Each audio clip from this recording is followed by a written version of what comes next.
Hello and welcome. This is Midday Report at TVP World. My name is Anna Kalczyńska.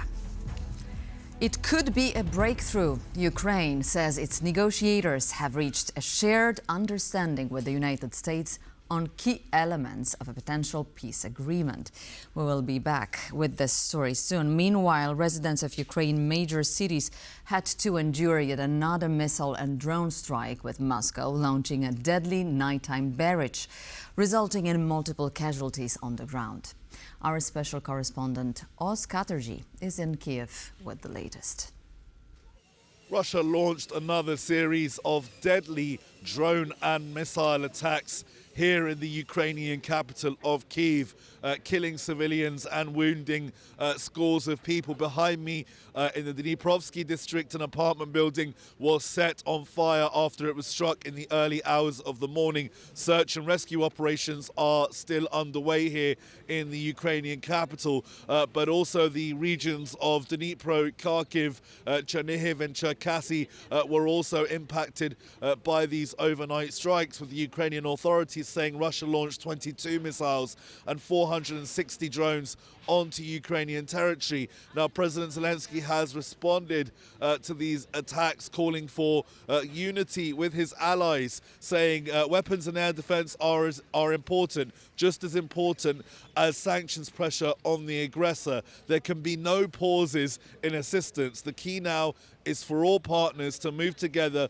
with joint efforts towards diplomacy. So Zelenskyy and the Ukrainian government keeping on message there about these tricky negotiations they are currently going through with the United States. Meanwhile, as these negotiations are ongoing, Russia continues to launch attacks like this, killing and wounding civilians right here in Ukraine. It's Oz Katerji reporting from Kyiv for TVP World.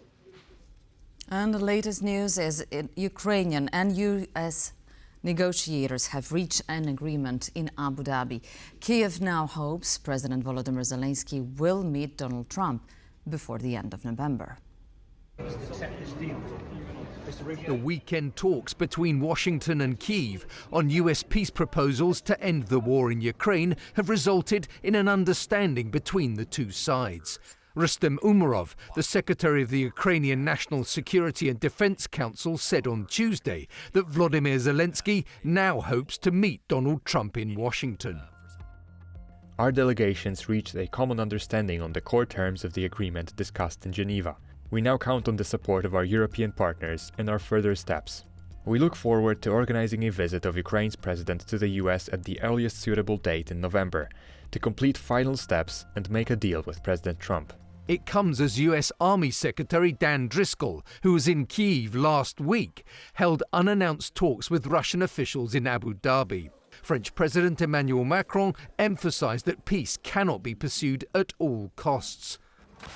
He clarified that forcing Kyiv to capitulate or enabling further aggression from Putin's regime must be avoided. We want peace, but we do not want a peace that is in fact a capitulation, one that would place Ukraine in an impossible situation, give Russia full freedom to continue and go further, including against other Europeans, and endanger the security of us all. The plan proposed by the United States of America is a step in the right direction, toward peace. Volodymyr Zelenskyy was guardedly optimistic in his Monday evening address. Now the list of necessary steps to end the war can become workable. As of now, after Geneva, there are fewer points, no longer 28 points, and a lot of the right things have been taken into account in this framework. Experts caution that despite progress, Ukraine and Europe are a long way from a final deal. It started off on the wrong foot. Can it be fixed? Can it be made acceptable to not only the Ukrainians, but also the broader European constituency, which was sideswiped by the initial proposals? That remains to be seen. Russian officials are saying an amended peace plan for Ukraine must reflect an understanding reached between Vladimir Putin and Donald Trump at their Alaska summit. We expect to receive the version they consider interim, after the coordination phase with the Europeans and the Ukrainians ends. Then we will review it, because if the spirit and letter of Anchorage, the key understandings we recorded, are stripped out, it will be a fundamentally different situation. Lavrov did not elaborate on what Vladimir Putin would do if he is unhappy with the revised peace plan. And an online meeting of the Coalition of the Willing is set to take place any minute now, with Polish Minister of Foreign Affairs Radosław Sikorski in attendance. The meeting will be focusing on the Ukraine peace negotiations. The only way to end the war in Ukraine is to destroy Russian President Vladimir Putin's war machine. That's according to Garry Kasparov, chairman of the Renew Democracy Initiative and critic of Vladimir Putin. Kasparov said that the Russian leader's military goals are unlikely to end with a ceasefire in Ukraine.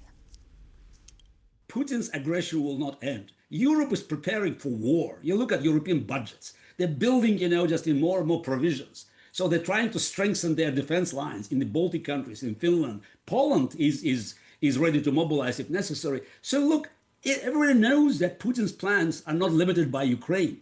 So how Ukraine can simply accept these terms that would mean Putin's direct control of Ukraine and Ukrainian politics. So I believe that Europe will basically force Trump administration to come up with the reasonable plan. But this reasonable plan will not be, most likely, will not be accepted by Russians. I hope it will be. But again, Putin's intentions have not changed.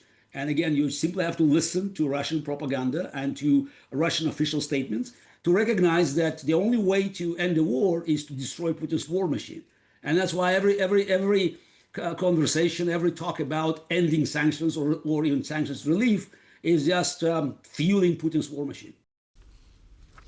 The European Parliament has just voted through the EU's first ever defence industry programme worth €1.5 billion. It's part of the bloc's efforts to drastically improve its defence capabilities to be able to stand up to Russia.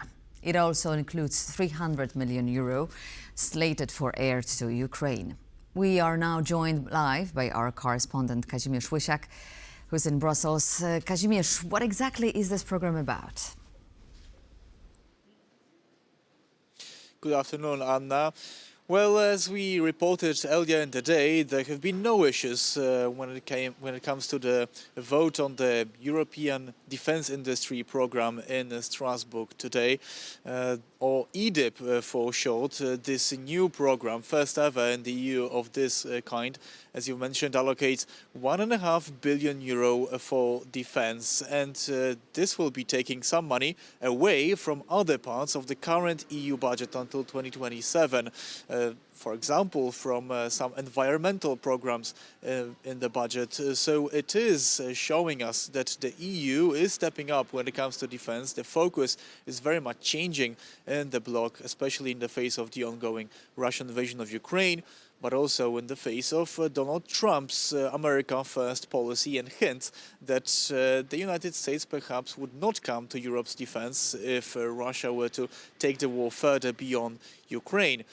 Now, the President of the European Parliament, Roberta Metsola, said after the vote that this new program is about something more than just defense spending. Let's listen. Europe must get serious about its own defense. We need two things. We need the will and we need the wallet. We all understand that in this new world, Europe must spend more and also ensure better interoperability of our forces. This isn't just about security, by the way. It's also about European competitiveness. It's about European competitiveness because this program is meant to encourage EU member states to spend more on defense, but also to spend more on European defense in the sense of spending money on European manufacturers of weapons, so not to buy outside of Europe.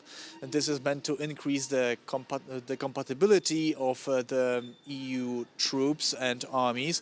And also there is a special part of this program that will be devoted to Ukraine. €300 million will go to the support of Ukraine especially for the modernization of Ukrainian systems, so they would be more compatible with further Western deliveries of weapons. Overall, this comes as Ukraine is engaged in peace talks with the United States. So the EU is again showing that they are standing behind Kyiv no matter what, that they are also thinking at the same time about boosting their own defenses. Back to you, Anna. Kazimierz Wysiak from Brussels. Thank you so much, Kazimierz. Speaking about money and defense, Poland is interested in close cooperation with France on the European Union's safe mechanism for defense, said Polish Minister of Defense Władysław Kosiniak-Kamysz following a meeting with his French counterpart, Catherine Vautrin. Final works on the project are underway. The cooperation between our countries, Poland and France, is rooted in the fundamental principles of building Europe's strength. There can be no strong Europe without a strong Poland and a strong France. For next year, we are planning joint military exercises. We are interested in cooperation with France, which is one of our key partners and a country that will receive a significant share of funds from the SAFE program, so joint equipment purchases are certainly possible. We aim to develop air-to-air refueling and transport capabilities, and France's experience will be extremely valuable in this regard. The trial of Russian spy Pavel Rubtsov has begun in Poland, with the intelligence operative being tried in absentia after being handed over in a prisoner exchange in 2024. Having assumed the false identity of a journalist, the Russian operative was gathering sensitive information on critical infrastructure in Poland before being apprehended in 2022. GRU military intelligence operative Pavel Rubtsov was among several Russian agents welcomed back to Moscow by President Volodymyr Putin in August 2024. He had operated undercover as a Spanish journalist using the alias Pablo González Yague before being arrested on the Polish-Ukrainian border in 2022. He was allegedly a deep cover operative who participated in the activities of a foreign intelligence service. Serbia's only refinery has run out of oil to process, according to reports by Serbian media. This is a consequence of American sanctions, with oil suppliers terminating their contracts with the operator of the plant, NIS, out of fear of being hit with penalties by the U.S. government. What you see is the only refinery in Serbia, and as of now, it has run out of oil to process, according to local media reports. Its biggest supplier, the Croatian operator of a pipeline called Janaf, halted supplies in October after sanctions on the refinery went into force due to its Russian ownership. Serbia's government says the country has enough gasoline and diesel to last until mid-December. Belgrade would like the Russians to pull out of NIS completely, just as Washington wants, but Moscow has been reluctant to do so. In the last few months, all of us here have done everything our friends from Russia said. They were negotiating, we supported. They were talking, we supported. With one side, the other, and the third. It doesn't matter, and nothing came out of it. During a press conference on Tuesday, Serbian President Aleksandar Vučić said he is still hesitant to nationalise NIS or put it under state administration, a move recently used by the Bulgarian government to ensure the uninterrupted operation of a refinery in Burgas.